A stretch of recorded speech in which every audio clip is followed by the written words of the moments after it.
السلام علیکم ورحمۃ اللہ وبرکاتہ۔ امید کرتا ہوں آپ خیریت سے ہوں گے۔ اللہ تعالیٰ آپ کو خیر و عافیت سے رکھے اور دونوں جانوں کی خوشیاں نصیب فرمائے۔ آج میں بہت ہی افسردہ واقعے کے بارے میں بات کروں گا کہ یہاں لاہور سے ایک بچی کی شادی ہوئی فیصل آباد، اور فیصل آباد شادی کے بعد جو ہے 3 مہینے کے بعد اس کو طلاق ہوگی۔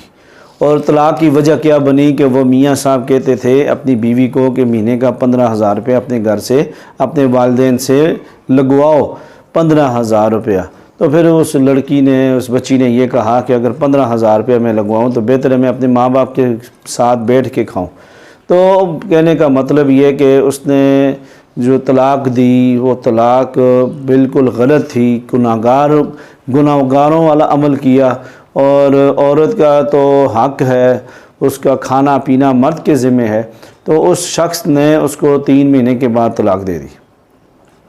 تو بڑے عجیب و غریب لوگوں کے ذہن ہیں، پہلے شادی کر لیتے ہیں، شادی نہیں ہوتی دعائیں کرواتے ہیں، جب شادی ہو جاتی ہے وہ 6 مہینے کے بعد، 2 مہینے کے بعد، 3 مہینے کے بعد وہ بیوی کیا جو ہے بری لگنے لگ جاتی ہے، اس کے خرچے برے لگنے لگ جاتے ہیں، اس کی دوائی جو ہے وہ مہنگی پڑنے لگ جاتی ہے، جو جی ایسے ہے ویسے ہے۔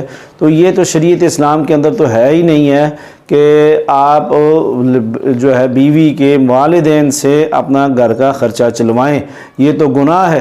شریعت نے تو جہیز لینے سے منع کر دیا، اور یہ تو پھر مہینے کا خرچہ ہے۔ اگر مہینے کا خرچہ وہ والدین آپ ہی کو دیں تو پھر بہتر نہیں ہے کہ وہ بچی کو گھر بٹھا کے اپنی آنکھوں کے سامنے کھلائیں۔ آپ کے ہاتھ پاؤں نہیں ہیں، آپ معذور ہیں، آپ لنگڑے ہیں، کانے ہیں، بہرے ہیں، اندھے ہیں، آپ کے اندر کون سی کمی ہے، کون سی خامی ہے جو اپنی بیوی کو کہتے ہو آپ کو شرم بھی نہیں آتی؟ تو یہ شادی جو ہے یہ مذاق نہیں ہے، یہ بڑے حقوق ہیں۔ عورت کا رہنا، عورت کا جو ہے کھانا پینا، اس کا رہن سہن، اس کے جتنے بھی لوازمات زندگی کے ضروری وہ مرد کے ذمہ فرض ہیں، اور قیامت والے دن سب سے پہلے عورت کے حقوق کے بارے میں پوچھا جائے گا۔ جو آپ کے اوپر شرعی طور پہ آپ کے عورت کے حقوق ہیں، اگر آپ پورے نہیں کرے تو قیامت والے دن آپ عورت کے مجرم ہیں۔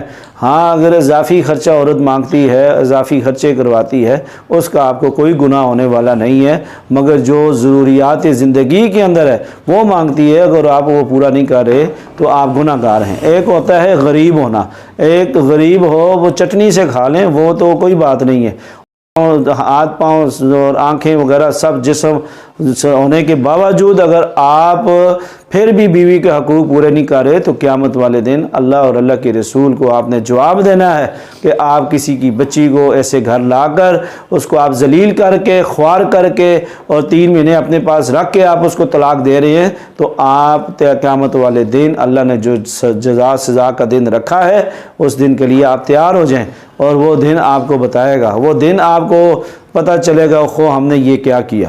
اس لیے کسی کا حق نہ ماریں۔ اگر آپ کے حالات خراب ہو چکے ہیں اپنی بیوی کو چٹنی کے ساتھ کھلائیں، کوئی بات نہیں۔